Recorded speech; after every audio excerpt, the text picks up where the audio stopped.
ఈరోజు మన ఛానల్లో నేను చేయబోయే రెసిపీ కోడిగుడ్డు ఎండు రొయ్యల కర్రీ. ఈ కర్రీ అనేది చాలా బాగుంటుంది.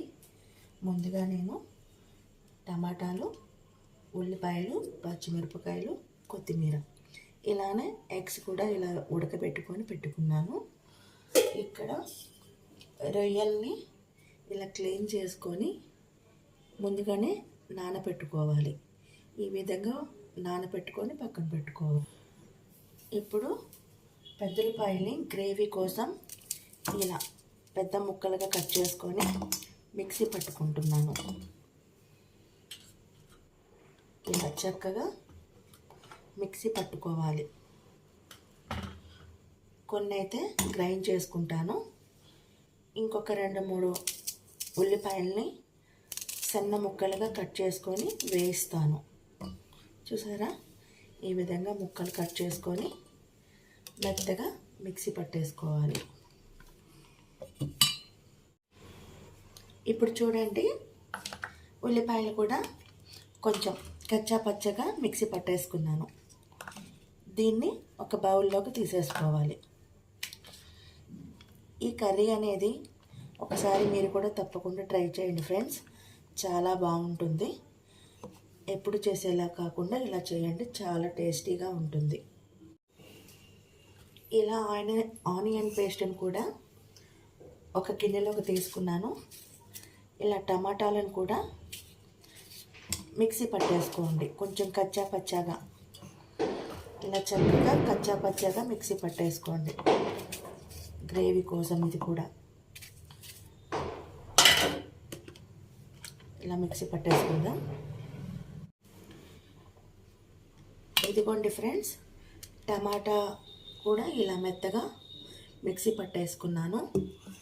ఇప్పుడు నేను ముందుగా పెద్దలపాయలు తీసి పెట్టుకున్నాను కదా, ఒక 3 పాయల్ని మిక్సీ పట్టిన తర్వాత ఒక 3 పాయల్ని కూడా తీసుకున్నాను. మొత్తం పేస్ట్ చేయలేదు. వాటిని మనకి కర్రీకి ఎలా కట్ చేసుకుంటామో అలా సన్న ముక్కలుగా ఇలా చక్కగా కట్ చేసుకోవాలి. ఈ విధంగా మొత్తం కూడా ఇలానే కట్ చేసుకోవాలి. ఇలా కొంచెం పెద్ద సైజుగానే కట్ చేయండి, మరీ సన్నగా అవసరం లేదు. ఇలా మొత్తం ఇలా కట్ చేసేసుకోండి. అంటే కొన్ని గ్రేవీగా వేసుకున్నాను మిక్సీకి, కొన్నేమో ఇలా ముక్కలుగా కట్ చేస్తున్నాను. ఇక్కడ పచ్చిమిరపకాయలు అనేవి మీ ఘాటును బట్టి మీరు తీసుకోండి.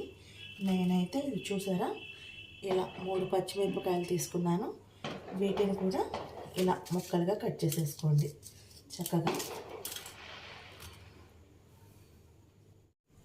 ఇప్పుడు ఉల్లిపాయలు, పచ్చిమిరపకాయలు కట్ చేసుకున్నాను. కొత్తిమీరను కూడా వేసుకుంటున్నాను. తగినంత వేసుకోండి, ఫ్లేవర్ బాగుంటుంది. ఇలా కొత్తిమీరను కూడా సన్నగా కట్ చేసుకున్నాను ఫ్రెండ్స్. ఇప్పుడు నేను కోడిగుడ్లను వేయిస్తాను. ఇలా కోడిగుడ్లు వేయించడం వల్ల కర్రీ అనేది మంచి టేస్ట్ వస్తుంది. చూడండి, ఇలా ఎగ్స్ని ఉడకపెట్టుకొని పైన పొట్టు తీసుకొని పెట్టుకున్నాను. వీటిని ఇలా చక్కగా ఘాటులు పెట్టుకోండి. ఇలా ఘాటులు పెట్టడం వల్ల మంచిగా ఫ్రై అవుతుంది. ఉప్పు కారాలు కూడా వీటికి బాగా పడతాయి. ఈ విధంగా చక్కగా ఘాట్లు పెట్టేసుకోండి. ఇప్పుడు చక్కగా మనకి కావాల్సినవన్నీ కట్ చేసుకొని పెట్టేసుకున్నాము. ఉల్లిపాయలు, పచ్చిమిరపకాయలు మొత్తం ఇలా రెడీ చేసి పెట్టుకున్న తర్వాత పొయ్యి వెలిగించుకొని పొయ్యి మీద ఒక కడాయి పెట్టుకోండి. అందులో సరిపడినంత ఆయిల్ వేసుకోండి. కొంచెం ఆయిల్ ఎక్కువ వేస్తేనే బాగుంటుంది కర్రీకి, ఎందుకంటే నీసు వాసన రాకుండా ఉంటుంది. చక్కగా ఇలా సరిపడినంత ఆయిల్ వేసుకొని ఆయిల్ కాగనివ్వాలి. ఇప్పుడు నూనె అయితే కాగింది. ఇందులో కొంచెం పసుపు వేస్తున్నాను. ఇప్పుడు మనం ముందుగా కట్ చేసి పెట్టుకున్న ఎగ్స్ని కూడా ఈ ఆయిల్లో వేసుకోండి.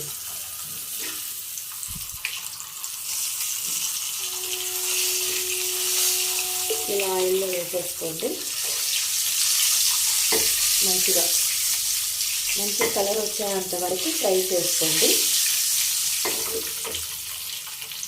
ఇలా చక్కగా కలర్ వచ్చేంత వరకు ఫ్రై చేసుకుంటే సరిపోతుంది.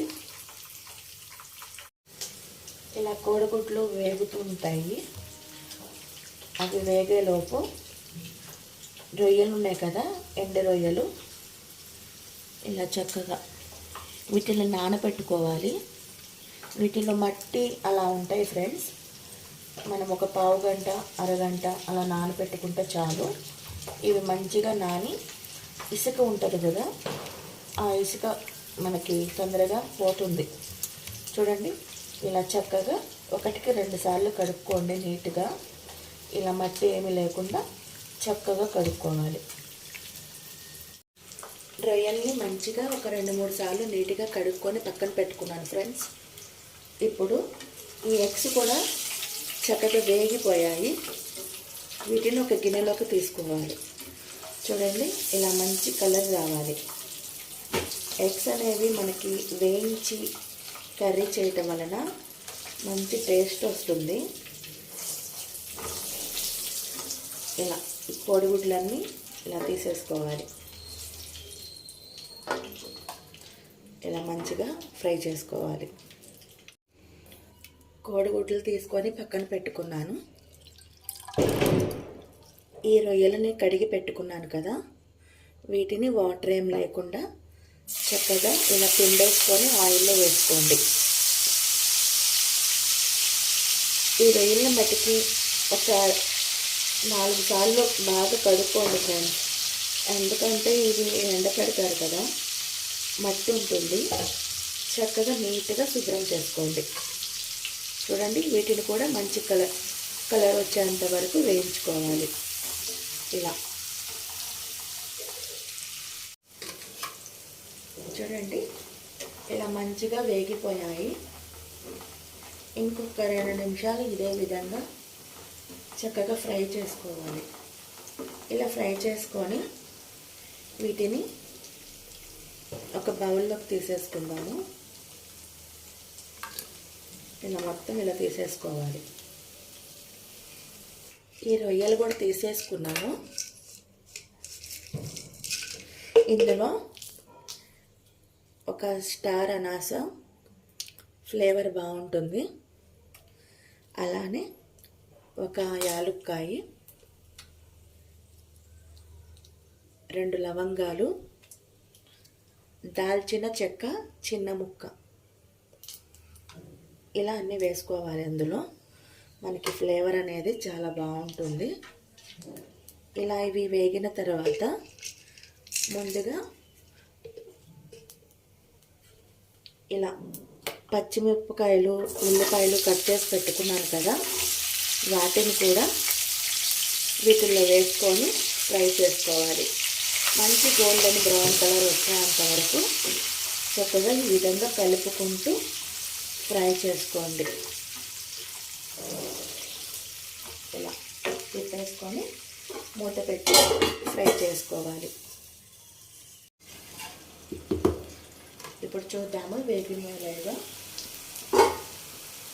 చూడండి, ఉల్లిపాయలు అనేవి పచ్చిమిరపకాయలు మంచిగా వేగిపోయాయి. ఇందులో నేను 1 స్పూన్ అనేది అల్లం వెల్లుల్లి పేస్ట్ వేస్తున్నాను.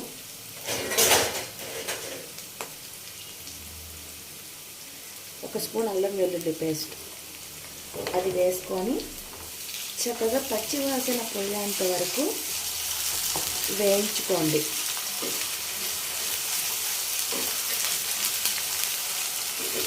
ఇలా చక్కగా కలుపుకుంటూ మాడకుండా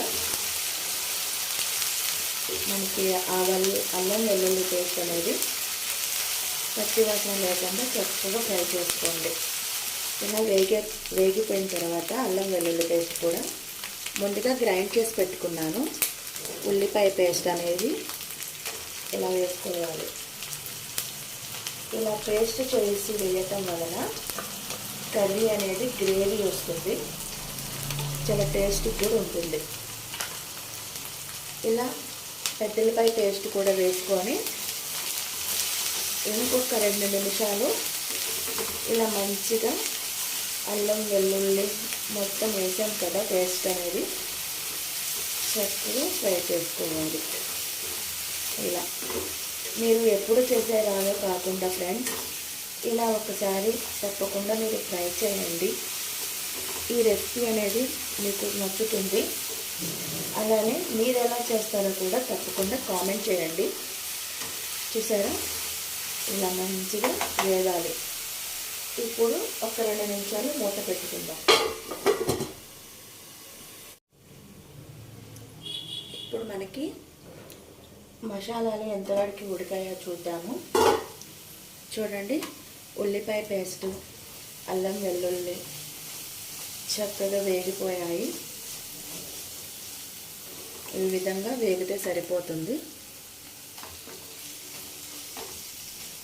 ఇప్పుడు ముందుగా టమాటాలని గ్రైండ్ చేసుకున్నాను కదా, ఆ టమాటా పేస్ట్ని కూడా ఇందులో వేసేసుకోండి.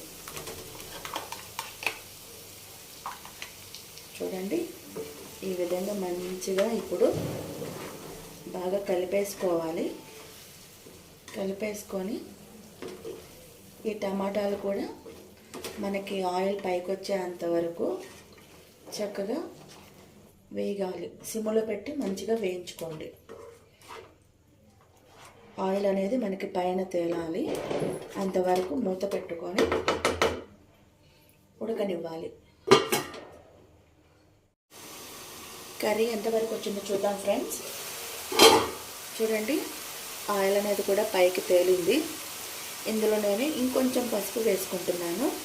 పసుపు అనేది ఇందాక వేయించేటప్పుడు, ఎగ్స్ వేయించేటప్పుడు వేసుకున్నాను. ఇప్పుడు సరిపడా పసుపు కూడా వేసుకుందాం. పసుపు అనేది చూసి వేసుకోండి. నాకు సరిపోలేదు, అందుకే ఇంకొంచెం వేసుకున్నాను. చూడండి, ఇలా మంచిగా ఇంకొకసారి మిక్స్ చేసుకోవాలి. ఇప్పుడు ఇందులో కారం వేస్తాను. చూడండి, ఇక్కడ మీకు మీ ఘాటును బట్టి కారం వేసుకోండి. నేనైతే ఇందులో కొంచెం చింతపండు పులుపు కూడా వేస్తాను, చాలా బాగుంటుంది. అందుకే కొంచెం కారం ఎక్కువే పడుతుంది, మీరు చూసి వేసుకోండి. నేను ఫుల్గా ఒక 2 గంటలు వేసుకున్నాను. ఇలా చక్కగా కారం కూడా మొత్తం ఇలా కలిసేలాగా కలుపుకోవాలి. మంచిగా వేగాలి. కారం కూడా పచ్చి వాసన పోయేంత వరకు వేయించుకోవాలి చక్కగా. చూడండి, ఈ మసాలాలకి కారం మొత్తం పెట్టాలి. ఇంకొక 2 నిమిషాలు వదిలేద్దాం. ఇక్కడ నేను పులుపు కోసం నిమ్మకాయ సైజ్ అంత చింతపండుని తీసుకున్నాను. కొంచెం మీ పులుపుని బట్టి మీరు వేసుకోండి. నేను ఒక చిన్న నిమ్మకాయ సైజ్ అంత చింతపండుని తీసుకున్నా. వీటిని చక్కగా ఇలా రసం తీసుకోవాలి. చాలామంది వేస్తారో వేరో తెలియదు ఫ్రెండ్స్. మేమైతే ఈ కర్రీకి వేస్తాము. విడిగా రొయ్యల కర్రీ ఏదైనా చేస్తే కలగలుపులు లేకుండా చింతపండు రసం వేయము. ఇవి కోడిగుడ్లు వేస్తున్నాం కాబట్టి కొంచెం టేస్ట్ అనేది బాగుంటుంది. ఇలా చింతపండు రసాన్ని కూడా ఈ కర్రీలో వేసుకోవాలి.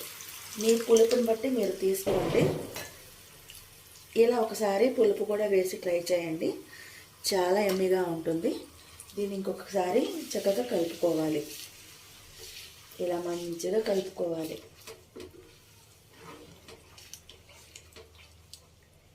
తగినంత వాటర్ కూడా వేసుకోండి. మీకు ఎంత గ్రేవీ కావాలంటే అంత వాటర్ వేసుకోండి. నేనైతే ఇంకొంచెం వాటర్ వేస్తున్నాను. మీ పులుపుని బట్టి మీరు తీసుకోండి. ఇట్లా కర్రీని బట్టి తీసుకోండి వాటర్ అనేది. మీకు ఎంత గ్రేవీ కావాలనుకుంటే అంత. ఇప్పుడు ఇంకొక 2 నిమిషాలు అనేది ఉడకాలి. ఇందులోనే కర్రీ మొత్తానికి సరిపడా సాల్ట్ అనేది నేను వేసుకుంటున్నాను. ఇట్లా సాల్ట్ కూడా వేసేసుకోండి. సాల్ట్ అనేది చూసి వేసుకోండి, మరీ ఎక్కువైపోతుంది. ఇలా సాల్ట్ కూడా వేసుకొని కర్రీ మొత్తానికి సరిపడా వేసేసుకోండి. ఇప్పుడు దీన్ని ఇంకొక 2 నిమిషాలు ఉడకనివ్వాలి. ఫ్రెండ్స్, ఇప్పుడు కర్రీ ఎంతవరకు వచ్చిందో చూద్దాము. చూసారా, ఆయిల్ తేలి మంచిగా ఉడికిపోయింది కదా. మనం వేసిన పులుపు కూడా మంచిగా ఉడికిపోయింది. ఇప్పుడు ముందుగా నేను కోడిగుడ్లు, ఎండువేయలు వేపుకొని పెట్టుకున్నాను కదా, వాటిని కూడా ఇందులో వేసేసుకుంటున్నా. చూడండి, చాలా ఎమ్మిగా మంచి ఫ్లేవర్ వస్తుంది ఇప్పుడు ఫ్రెండ్స్ ఈ కర్రీ అనేది. చూడండి ఎంత బాగుందో. ఇంకొక 2 నిమిషాలు అనేది ఉడికించుకోండి. ఎందుకంటే మనం వేసిన పులుపు అనేది ఈ కోడిగుడ్లకి, ఆ రొయ్యలకి కూడా పట్టాలి కదా, పులుపు కారం. చూడండి ఫ్రెండ్స్, కర్రీ అయితే యమ్మీగా రెడీ అయిపోయింది. చివరిలో కొంచెం కొత్తిమీర వేసుకుంటున్నాను. అంతే ఫ్రెండ్స్, ఈ కర్రీ అనేది చాలా ఈజీగా చేసుకోవచ్చు, చాలా టేస్టీగా కూడా ఉంటుంది. మీరు కూడా తప్పకుండా ట్రై చేయండి. ఇప్పటి వరకు ఈ వీడియో చూసినందుకు thank you so much friends. ఇలానే నన్ను ఆదరిస్తూ ఉండండి. ఛానల్ని కూడా సబ్స్క్రైబ్ చేసుకోండి ఫ్రెండ్స్. Bye friends.